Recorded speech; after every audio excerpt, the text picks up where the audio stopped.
Well, hi guys, it's that time. It's our Bible Teaching Snippet of the day. Well, I'm in the airport and I'm trying to talk a little bit low, and I hope you can hear me. I'm getting ready to catch my flight. I'm headed over to Colorado to Woodland Park, and I'll be teaching just about every day that I'm there, and I come back home on Wednesday. So, yesterday I was talking about the Mosaic Law having 613 different laws to follow, and not just the tithe in it, but a lot of other things too that we just know that we aren't even under because we're Gentiles, number one, and number two, because Jesus redeemed us and set us free from the restrictions or the requirements of the law that Moses set in place. You know, what is a lot of misunderstanding about the Mosaic Law? It was given to the children of Israel, the 12 tribes of Israel, because that was God's chosen bloodline through Abraham. God made an agreement with Abraham in Genesis, a promise and a covenant. It's called the Abrahamic covenant. And he promised that he would work through Abraham's bloodline to bring the Messiah into the world. And along the way, the world had gotten so bad that God had to put some things into place to keep. And I love what Andrew Womack says. He says, you know, if God had not put the Mosaic Law in place, there wouldn't have been a virgin left in the earth to give birth to Jesus, to get him born here, because God chose a bloodline, Abraham, to get the Messiah born into, get a human man, a perfect human, sinless, into the earth so that he could redeem us and set us back in place to where we were in Genesis, as in the right position as sons of God, in the right condition as sinless.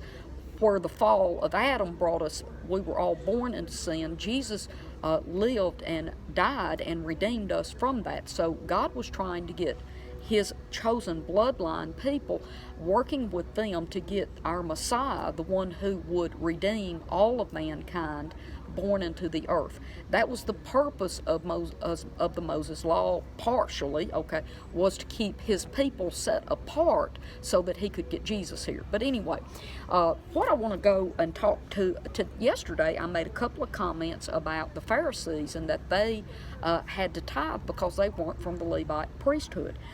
They had put all these different rules and regulations in place that made people have to abide by them. And I want to talk a little bit about that today.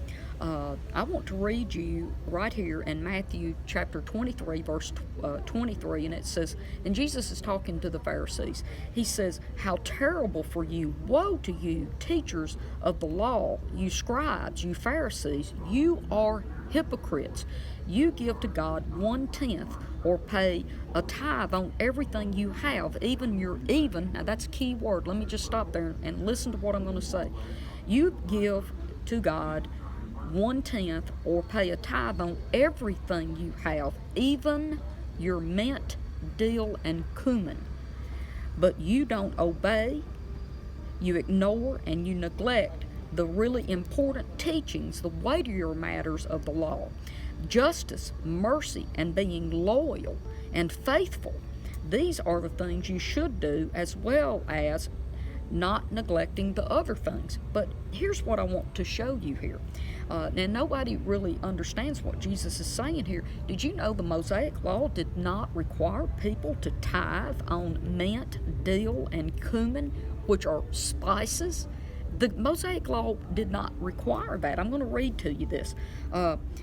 Right here, it says the law of Moses only obligated tithing on grain, wine, and oil. The religious scholars added, or if you want to call I'm reading this, the religious scholars, which would be the scribes and Pharisees, added the law to the law, their interpretation, which added the vegetables and herbs to their list of what should be tithed.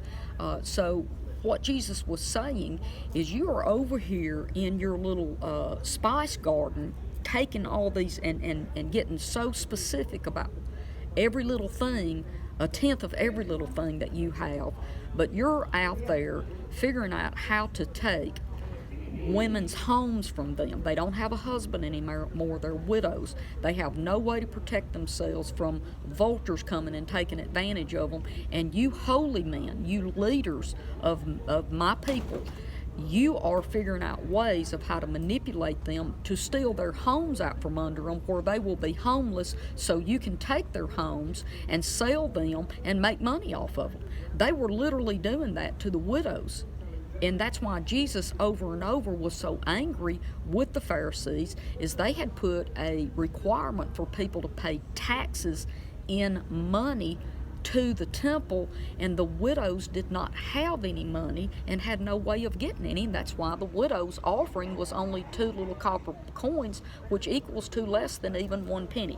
So let me keep going. I want to talk, but what I wanted you to see out of this is that yes, the Pharisees did tithe on top, a portion, their tenth of what they were stealing from everybody, but they weren't leading the people the way that God had asked them to do.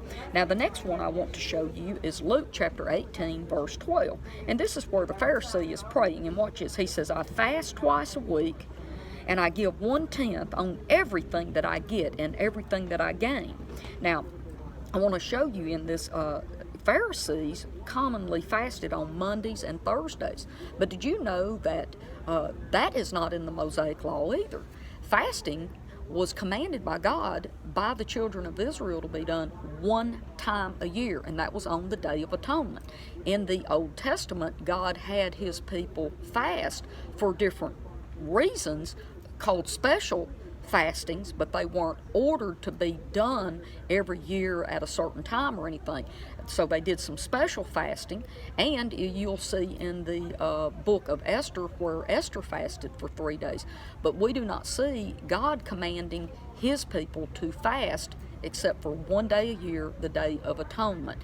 And but we see here, again, I just wanted to show you a second verse here that shows that, yes, the Pharisees did tithe. But here's the thing. What you'll see is a lot of people who tithe are living in so much bondage that they don't really live out an effective life, and Christ is not alive and living in their lives and active. And one girl posted that some of the most angry people are people who tithe.